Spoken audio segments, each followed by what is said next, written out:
अस्सलाम वालेकुम वरहमतुल्लाहि वबरकातुहू। आज की इस वीडियो में हम बात करेंगे कि ख़वातीन ख़ुद को किस तरह मेंटली स्ट्रॉन्ग या ज़हनी तौर पर ख़ुद को मजबूत बना सकती हैं। एहसास कमतरी एक नफ्सियाती कैफियत है जो उस वक्त पैदा होती है जब हम ख़ुद को दूसरों से कमतर समझते हैं। ये आम तौर पर माजी के तजुर्बात, मुनफी तरबियत, समाजी दबाव या अपनी सलाहियतों और कामयाबी का गलत अंदाज़ा लगाने की वजह से होता है। याद रहे, हम उस वक्त तक एहसास कमतरी का शिकार रहेंगे जब तक हम अपनी सोच, रवैये और अपने नज़रिए को तब्दील नहीं करेंगे। एहसास कमतरी कोई पैदाइशी चीज़ नहीं है, बल्कि ये वक्त हालात के तहत हमारी जहन में पैदा होती है। अगर हम उसका सामना करने और उसे दूर करने के लिए अमली इक़दामात या कार्रवाई नहीं करेंगे तो यह हमारी जहन और ज़िंदगी पर कब्ज़ा कर लेगा। सबसे पहले हमें ये जानने की ज़रूरत है कि हमें एहसास कमतरी क्यों है और इस बात की क्या वजूहात है। याद रखिएगा, इसमें सबसे अहम बात या पहलू ये है कि हम अपने बारे में क्या कहते हैं, क्या सोचते हैं या हमारे अपने बारे में क्या राय है। अगर हम खुद अपने बारे में गलत राय या मुनफी राय रखते हैं तो भला कोई हमारे लिए क्या राय रख सकता है। मसलन ख़ुद को बार बार तनकीद का निशाना बनाना या अपनी गलतियों को बढ़ा चढ़ा कर देखना, दूसरों की कामयाबियों और अपनी ज़िंदगी का मुआवजा करना, या बचपन में वालिदैन, उस्ताद या मुआशरे की तरफ से हौसला अफजाई ना मिलने की वजह से सेल्फ रिस्पेक्ट खो देना, किसी नाकामी या नाकामियों की वजह से दिल शिकस्त होना या दिल टूट जाना, अपनी या दूसरों की गैर हकीकी एक्सपेक्टेशन को पूरी ना कर पाना वगैरह वगैरह, ये वो फैक्टर्स हैं। तो अब हमें क्या करना चाहिए? तो सबसे पहले हम खुद को कबूल करें, अपनी ज़ात को उसके तमाम पहलुओं के साथ कबूल करें। हर इंसान की अपनी खुसूसियात और ख़ामियाँ होती हैं। अपनी मुस्बत खुसूसियात पर तवज्जो मरकूज़ करें, अपनी मुनफी सोच को तब्दील करें। जब भी मुनफी ख़यालात आएँ उन्हें चैलेंज करें और मुस्बत सोच को अपनाएं।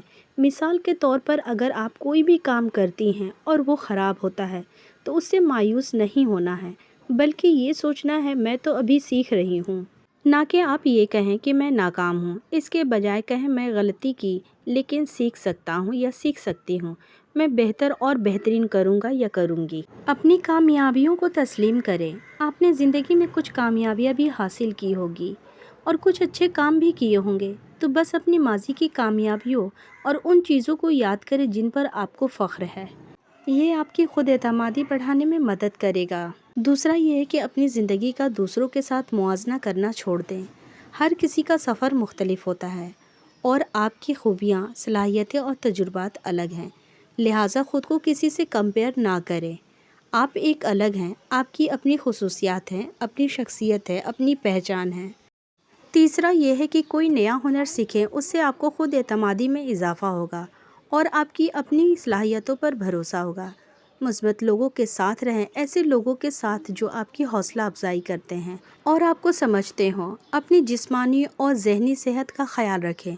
वर्जिश, अच्छी खुराक और नींद आपके मिजाज और ख़ुद एतमादी पर मुस्बत असर डालती है। अगर एहसास कमतरी शदीद है और आपकी ज़िंदगी को मुतासिर कर रहा है तो किसी साइकोलॉजी या एडवाइज़र से रुजू करें या रोज़ाना उन चीज़ों की लिस्ट बनाएं जिनके लिए आप शुक्रगुजार हैं। ये आपको अपनी ज़िंदगी की मुस्बत पॉजिटिव चीज़ों पर तवज्जो मरकूज़ यानी फ़ोकस करने में मदद देगा। पांचवा ये है कि ख़ुद को चैलेंज करें। वो काम करें जो आपको मुश्किल लगे। हर छोटी कामयाबी आपके अंदर खुद एतमादी पैदा करेगी। याद रखें, एहसास कमतरी कोई इंटरनल मसला नहीं है, बल्कि एक आर्जी कैफियत है जिसे आप अपनी सोच और रवैये में तब्दीली लाकर दूर कर सकते हैं। सिर्फ सोचने से कुछ नहीं बदलेगा, अमल ही तब्दीली की बुनियाद है। एहसास कमतरी से निकलें, वक्त बहुत कम है। ये लम्हा आपका है, कल का इंतज़ार ना करें क्योंकि कल भी इसी जहनियत के साथ आएगा। तब्दीली का आगाज़ उसी वक्त हो सकता है जब आप फैसला करें कि आप मज़ीद एहसास कमतरी का शिकार नहीं रहेंगे। अहम जुमला ये है कि किसी और की रोशनी के इंतज़ार में ना रहें, खुद अपना चिराग रोशन करें। यकीन करें, आपकी ज़िंदगी और सलाहियतें एक ख़जाना है, बस आपको उन्हें खोजने और संवारने की ज़रूरत है। क्यों और कब तक का सवाल अहम है। ये सवाल दरअसल एक औरत की है कि हम अपनी मौजूदा हालात का जायज़ा लें और तब्दीली का आगाज़ करें। ये हमें मौजूदा कैफियत से निकलने और बेहतर ज़िंदगी के लिए जद्दोजहद करने पर اکساتا ہے، لہٰذا ابھی اسی لمحے سے آغاز کریں، چھوٹی چھوٹی کامیابیوں سے آغاز کریں اور مستقل مزاجی اور اعتماد کے ساتھ زندگی گزاریں۔